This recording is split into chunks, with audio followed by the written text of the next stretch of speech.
एक दिन की बात है, आरूही सुबह पार्क में टहलते हुए जा रही थी, तभी उसे एक रोती हुई बच्ची मिली। आरूही ने उससे रोने का कारण पूछा तो लड़की ने बताया कि वह जिस गुड़िया से खेल रही थी वह इसी पार्क में कहीं खो गई हैं।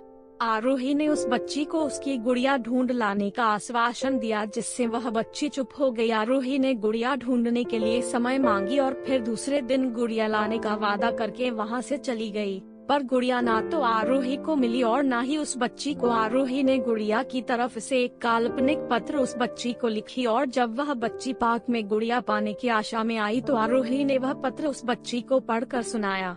पत्र इस प्रकार था, कृपया रोना मत, मैं समय समय पर उस गुड़िया के बारे में तुम्हें लिखती रहूंगी, बस तुम रोना मत। अब आरूही रोज उस खोई हुई गुड़िया की तरफ से काल्पनिक पत्र लिखने लगी और लगभग रोज ही उस बच्ची को पढ़कर सुनाती, जो कि यात्रा का काल्पनिक वर्णन हुआ करता था। आरूही ने इस काल्पनिक लेकिन रोचक वर्णन ने उस बच्ची को रोने नहीं दिया। वह खुशी खुशी अपनी गुड़िया की घुमक्कड़ी के किस्से सुनाने लगी। अब वह खुश रहने लगी। एक दिन जब काफी कहानियां हो गई तो आरूही ने एक दूसरे गुड़िया उस बच्ची को लाकर दी। जाहिर है वह गुड़िया बदली हुई थी।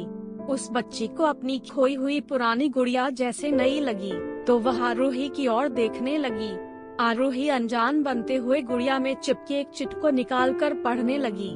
उसमें लिखा हुआ था, यह मैं ही हूँ, तुम्हारी वाली गुड़िया जो पार्क में खो गई थी। दुनिया भर की लंबी यात्रा की वजह से मैं थोड़ी बदल गई हूँ। बच्ची को इस गुड़िया और आरूही पर विश्वास हो गया। वह गुड़िया लेकर घर चली गई। वर्षों बाद जब वह बच्ची बड़ी हो गई तो एक दिन वह अपनी अलमारी में कुछ ढूंढ रही थी तो उसका ध्यान उसी गुड़िया पर गया जो आरूही ने उसे दी थी। बचपन की बातें याद करके वह हंसने लगी।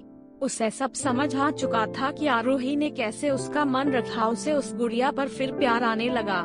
वह उसे बड़े गौर से देखने लगी, तभी उसकी नजर गुड़िया की फ्रॉक की आस्तीन में छुपे एक छोटे से पत्र पे गई। उसने बड़ी व्याकुलता से वह पत्र निकाला और पढ़ने लगी। पत्र में संक्षेप में यह लिखा हुआ था, हर वह चीज जिससे तुम प्यार करती हो कभी न कभी तुमसे खो जाएगी और जो तुम्हारे पास होगी वही तुम्हारे लिए सच्चे रूप में बनी होंगी। रूप भले ही भिन्न होगा पर प्यार एकदम खालिस होगा। अभी के लिए इतना ही, मिलते हैं फिर किसी कहानी पे भी।